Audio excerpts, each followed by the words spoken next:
Entonces Jehová Dios formó al hombre del polvo de la tierra, y sopló en su nariz aliento de vida, y fue el hombre un ser viviente. A continuación, presentamos la lección número 3, comprendamos la naturaleza humana. Tópicos del estudio.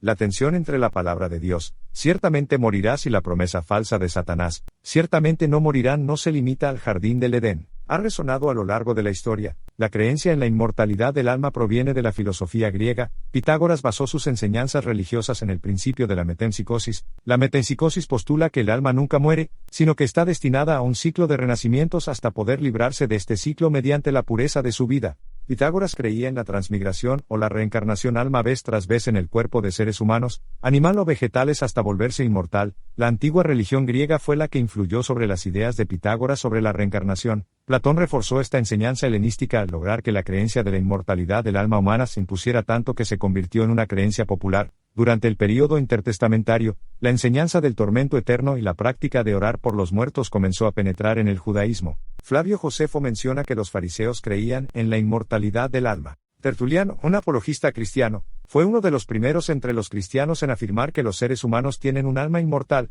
Esta semana consideraremos de qué manera el Antiguo Testamento define la naturaleza humana y la condición de los seres humanos al morir. El proceso de la vida. Dios creó al ser humano igual que al resto de los animales terrestres. Sin embargo, hubo grandes diferencias. En primer lugar, Dios formó primero el cuerpo del hombre, y luego le dio vida. Génesis 2:7 explica que la infusión del aliento de vida en el cuerpo físico de Adán lo transformó en un ser viviente, del hebreo nefesh hayá, o literalmente un alma viviente. Esto significa que no tenemos un alma que pueda existir separada del cuerpo, más bien, somos un ser vivo, o alma viviente. Ninguna parte aislada del ser humano, separada de la persona en su conjunto, tiene una existencia consciente. En segundo lugar, Dios creó a la humanidad, como hombre y mujer, a imagen y semejanza de la deidad, física, mental y espiritualmente, algo que no vemos en la creación de los animales. En el proceso de creación, vemos tres elementos: cuerpo, espíritu y alma. Génesis 2:7, aunque solo dos, cuerpo y espíritu, son parte de la naturaleza humana. No tenemos alma, sino que somos alma. Polvo más soplo es igual a ser vivo, alma. La vida misma es un misterio. Los científicos aún no pueden ponerse de acuerdo sobre qué significa exactamente que algo esté vivo. Aún más misteriosa es la naturaleza de la conciencia. ¿Cómo es que los pocos gramos de tejido material, células y sustancias químicas, en nuestra cabeza, el cerebro, retienen y crean cosas inmateriales como los pensamientos y las emociones? El proceso de la muerte. La vida humana en este mundo pecaminoso es frágil y transitoria.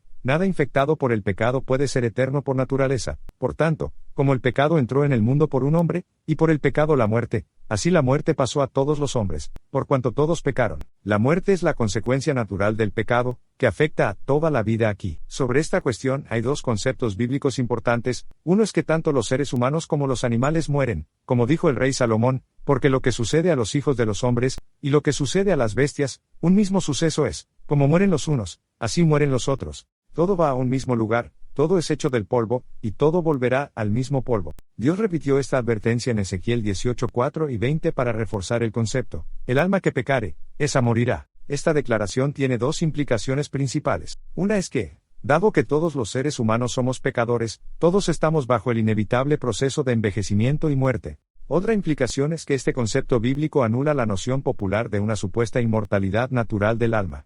Al perder el hálito de vida y convertirnos en un cuerpo inerte, dejamos de ser seres vivos, es decir, almas vivientes. En contraste, la solución bíblica para el dilema de la muerte no es un alma incorpórea que migra al paraíso, al purgatorio o al infierno. Por lo tanto, toda alma muere, justos e injustos. Sin embargo, los justos se convertirán en almas, personas inmortales cuando sean resucitados en la segunda venida de Cristo, y los injustos serán almas, personas, muertas al sufrir la muerte segunda, o muerte eterna, en el lago de fuego. Como ya vimos, la Biblia enseña que el ser humano es un alma y el alma deja de existir cuando el cuerpo muere. Pero, ¿qué sucede con el espíritu? ¿No permanece consciente incluso después de la muerte del cuerpo? Muchos cristianos creen que sí, e incluso tratan de justificar su postura citando Eclesiastés 12:7, que dice: y el polvo vuelva a la tierra, como era, y el espíritu vuelva a Dios que lo dio. Pero esta declaración no sugiere que el espíritu de los muertos permanezca consciente en la presencia de Dios. Según Eclesiastés 12:7, parece que, después de todo, sí hay algo que trasciende a la muerte: el espíritu. Pero, antes de llegar a esta conclusión, debemos analizar Génesis 7:22. El espíritu es el aliento de espíritu de vida, que está en sus narices.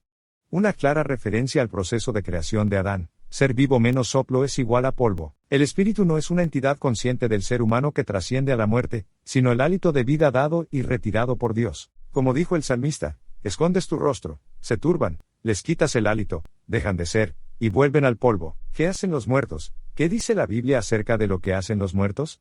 1. Job 3:13, reposan, duermen, descansan.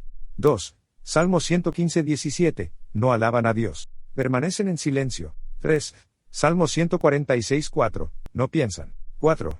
Eclesiastés 9:5, no saben nada. 5.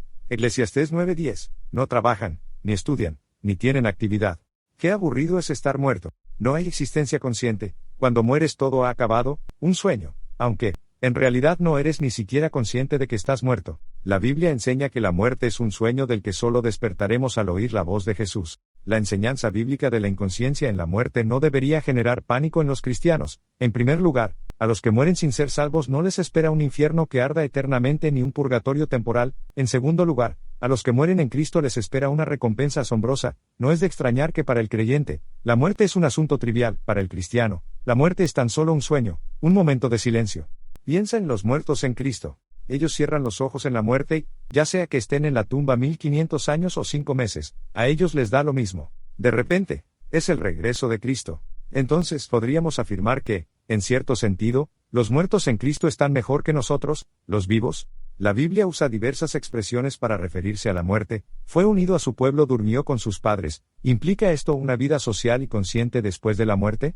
Observa que David, aunque durmió con sus padres, no ascendió al cielo, sino que permanece en su tumba hasta el día de hoy. La misma expresión usada para la muerte de David se usa también para otros reyes, sin importar si eran justos o impíos. Podemos identificar al menos 2 aspectos significativos en el hecho de dormir con los antepasados. El primero es que tarde o temprano llegará el momento en que necesitaremos descansar de nuestras obras y sufrimientos agotadores. Otra idea es que no somos los primeros ni los únicos en seguir ese camino indeseable, porque nuestros antepasados ya se adelantaron a nosotros. Los que mueren en Cristo pueden ser enterrados cerca de sus seres queridos, pero aún así no hay comunicación entre ellos, ya que en realidad la muerte es la no existencia. Permanecerán así hasta ese glorioso día, en que por un milagro recreador divino despertarán para reunirse con sus seres queridos que murieron en Cristo. Imagínate cómo sería si los muertos estuvieran realmente conscientes, pudieran ver cómo es la vida aquí, especialmente para sus seres queridos, que a menudo sufren terriblemente después de la muerte de ellos. ¿Por qué, entonces, la verdad de que los muertos duermen debería ser tan reconfortante para los que estamos vivos?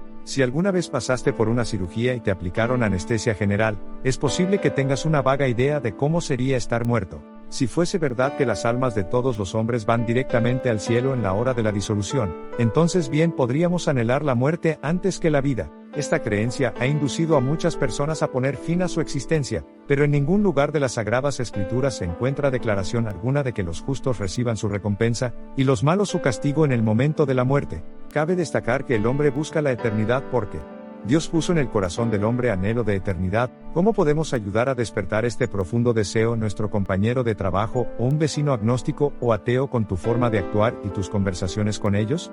Como los héroes de la fe de Hebreos 11, podemos por medio de la fe, ver de lejos, y saludar lo que Dios nos ha prometido, es decir, una patria celestial. La vida eterna es el regalo de Dios para quienes creen en Cristo Jesús como su Salvador personal. La inmortalidad es condicional y depende de nuestra respuesta positiva a la bondad de Dios. Esta inmortalidad se otorga a los creyentes en la segunda venida de Cristo, porque es necesario que esto corruptible se vista de incorrupción y esto mortal se vista de inmortalidad, y cuando esto corruptible se haya vestido de incorrupción, y esto mortal se haya vestido de inmortalidad, entonces se cumplirá la palabra que está escrita: sorbida es la muerte en victoria. ¿Dónde está, muerte, tu aguijón? ¿Dónde, oh sepulcro, tu victoria? Dios te bendiga.